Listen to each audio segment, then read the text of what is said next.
Di bab ini sekarang kita akan membahas tentang terkait di antara yang termasuk menipu adalah bai' al-mustarsil atau pembeli yang lugu. Jadi ada kalanya pembeli ini polos. Jadi yang beli itu polos sehingga dia tertipu. Karena pembelinya tidak tahu apa-apa, maka dia tidak cakap dalam menawar barang, sehingga berapapun yang ditawarkannya dia tidak menawar dan dia beli. Maka sehingga dia menjadi pembeli yang tertipu. Begitu dia pulang bawa barangnya, dia cerita sama kawannya, saya baru beli elektronik, harganya berapa?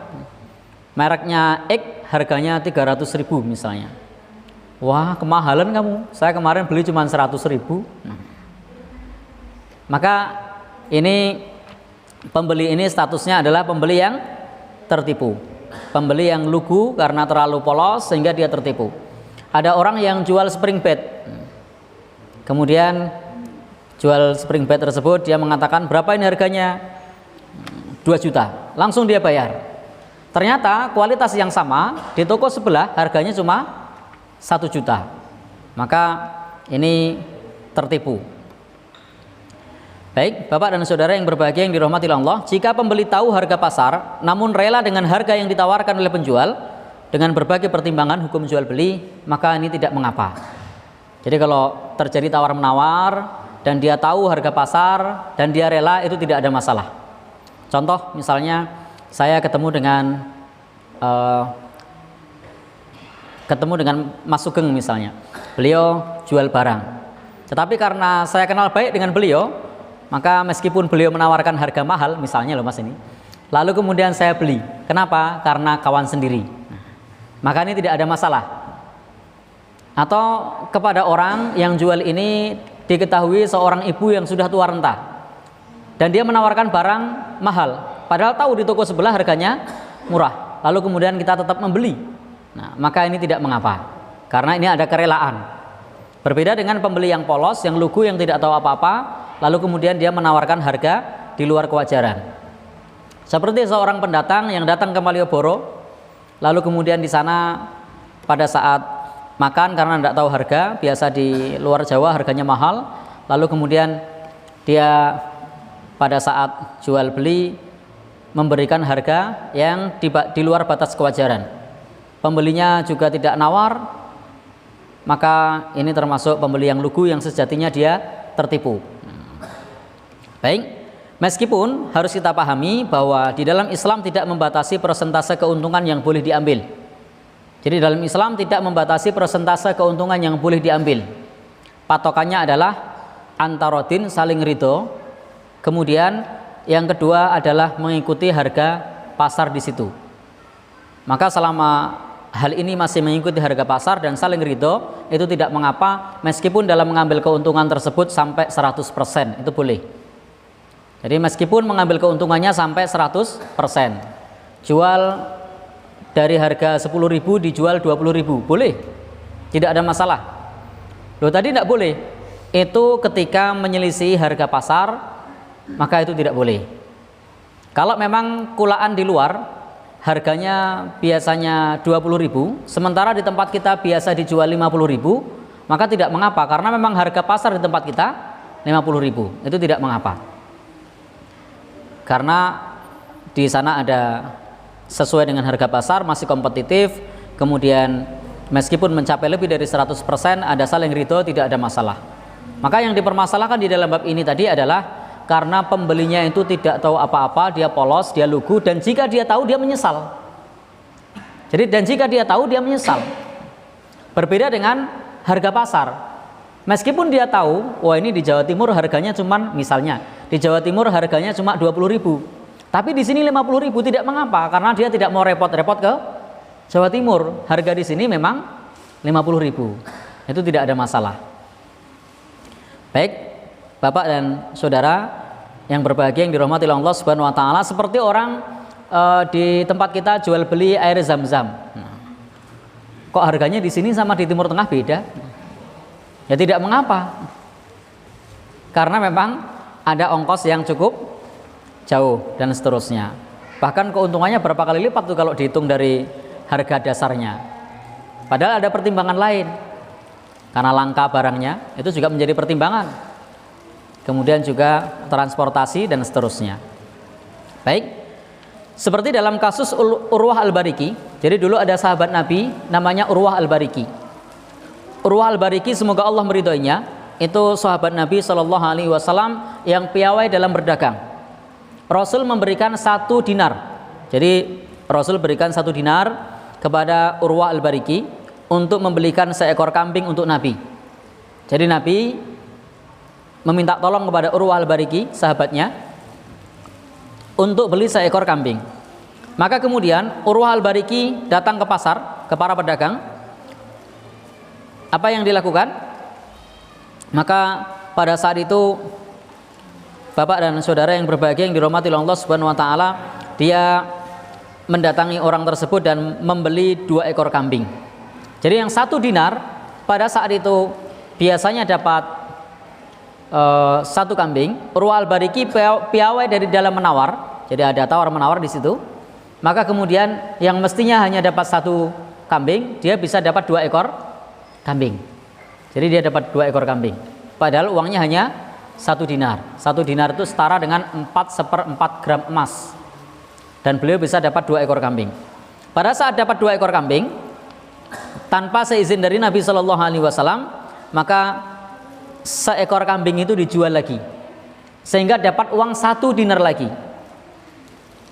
Jadi saya ulangi ya ceritanya. Urwah Al-Bariki diutus Rasulullah membawa uang 1 dinar. Sesampainya di pasar, ternyata 1 dinar ini tidak untuk beli 1 kambing, tapi malah dapat 2 ekor kambing.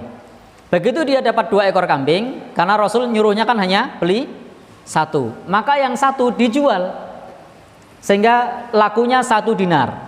Maka Urwah Al-Bariki datang kepada Rasulullah, memberikan seekor kambing dan mengembalikan 1 uang dinar. Jadi ini seorang sahabat yang cukup cerdas, yang cukup piawai di dalam berdagang, sehingga uangnya utuh, kambingnya kembali, kemudian dinarnya juga kembali. Maka Nabi Shallallahu Alaihi Wasallam kemudian mendoakan kepada Urwah Al-Bariki di dalam jual belinya. Berarti keuntungan Urwah Al-Bariki berapa? Berapa persen? 100%. Bapak dan saudara yang berbahagia yang dirahmati Allah Subhanahu wa taala, ini menunjukkan boleh mengambil keuntungan 100% selama di sana ada tawar menawar, bukan pembeli yang polos. Kadang pembeli yang polos, dia mau nawar malu, dia mau tanya barang malu, cuma tanya ini harganya berapa, dibayar. Begitu sampai rumah temannya bilang kemahalan, nyesel. Ya, lah ini yang tidak boleh. Baik, Bapak Ibu yang berbahagia yang dirahmati Allah Subhanahu wa taala. Kemudian contoh dalil lain menunjukkan bolehnya mengambil keuntungan meskipun lebih dari 100%. Ini ada dalil lain. Yang pertama tadi adalah kasus sahabat Nabi, yaitu sahabat siapa? Urwah Al-Bariki, dan mengambil keuntungannya 100%. Hadis ini diriwayatkan oleh Imam Bukhari. Nah, dalam kasus yang kedua diriwayatkan masih dari Imam Bukhari. Hadisnya sahih ya, dari Imam Bukhari, bahwa Zubair bin Awam, semoga Allah meridhoinya, semasa hidupnya membeli sebidang tanah di pinggiran kota Madinah. Harganya 170.000 keping uang emas pada zaman itu. Setelah beliau wafat, kemudian tanah itu dijual oleh anaknya. Maka anaknya menjual, yakni namanya Abdullah, menjual seharga 1.600.000 dinar. Jadi menjualnya menjadi 1.600.000 keping uang emas. Sehingga keuntungan yang diambil oleh Abdullah, berapa keuntungannya? Dari 170.000 menjadi 1.600.000. Berapa persen keuntungannya? Banyak ya, kok cuman banyak. Ini kalau misalnya dijual 1.700.000 dinar, berarti 1.000%. Padahal ini baru 1.600.000 dinar, berarti hampir 1.000%. Ini mengambil keuntungan hampir 1.000%. Boleh enggak? Boleh. Ini terjadi di zaman Nabi.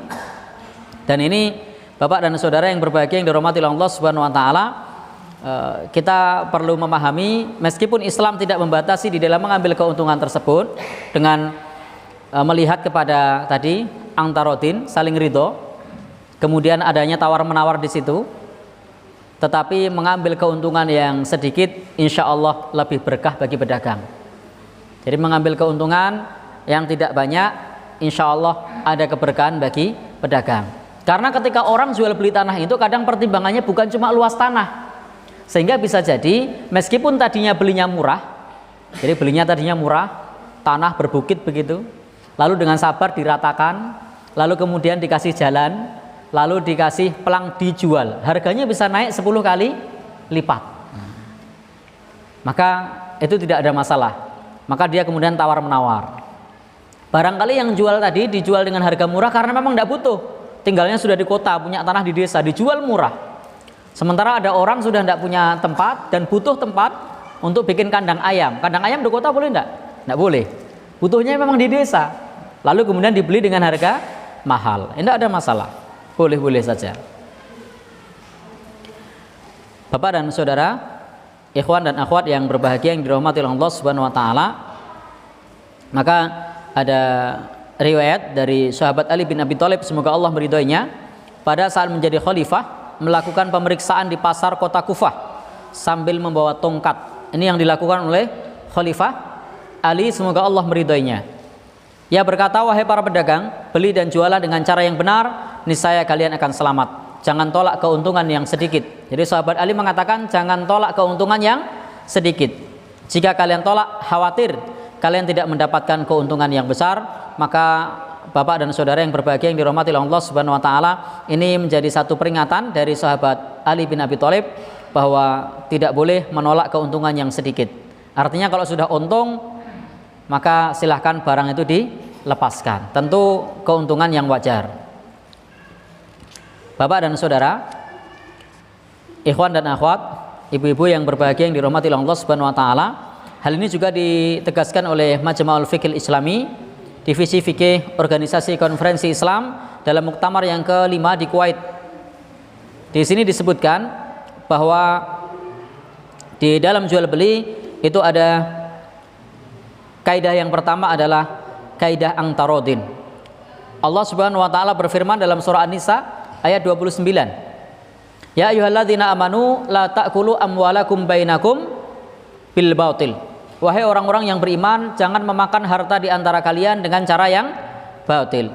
Illa ang takuna tijaratan ang tarotim minkum. Kecuali dengan perdagangan yang saling ridho. Kecuali dengan perdagangan yang saling ridho. Jadi saling ridho kata kuncinya. Maka silahkan mengambil keuntungan dengan catatan saling ridho. Maka boleh kalau beli barang murah dijual dengan harga yang mahal. Kalau memang hal tersebut ada tawar-menawar, saling ridho dan tidak menyelisih harga pasar. Kemudian yang kedua, tidak ada batas maksimal persentase laba dari penjualan yang harus ditaati oleh pedagang. Persentase tersebut diserahkan kepada kondisi perniagaan. Jadi harganya itu diserahkan pada kondisi perniagaan. Karena kondisi perniagaan tersebut membuat harga bisa naik atau turun. Di kota dengan di kampung itu bisa berbeda. Sama-sama beli bubur, kalau di tempat kita beli bubur, satu pincuk berapa? 2.000 misalnya kan. Alhamdulillah ini Bantul ini masih cukup, kalau untuk biaya makan sangat murah. Ini mungkin teman-teman yang menyimak secara online mungkin agak kaget, buburnya masih 2.000 di sini. Nah, satu bungkus ya. Baik, bubur di sini 2.000. Lalu kemudian dibawa ke utara sedikit, ke kota Jogja. Buburnya berapa? Berapa, Pak? Nah, sudah 5.000, 7.000, bahkan ditambahin suwiran ayam sedikit. Berapa? 10.000. Nah, dikasih stereofoam, jadi berapa? 12.000. Padahal isinya sama apa beda? Sama. Kenapa? Kondisi pasarnya memang begitu. Kalau teman-teman ke Jogja, ke kota, kemudian jual bubur 2.000, itu malah diuring-uring sama pedagang yang lain. Karena memang di situ harganya seperti itu. Maka kalau ada orang misalnya kulaan bubur di sini 2.000 dijual di sana 10.000 ya tidak masalah. Jadi boleh. Justru kalau ada orang sana jualan di sini 10.000 itu baru masalah. Apa masalahnya? Tidak laku. Jadi ada saling ridho, dan perniagaan tersebut situasi dan kondisi bisa membuat harga yang berbeda.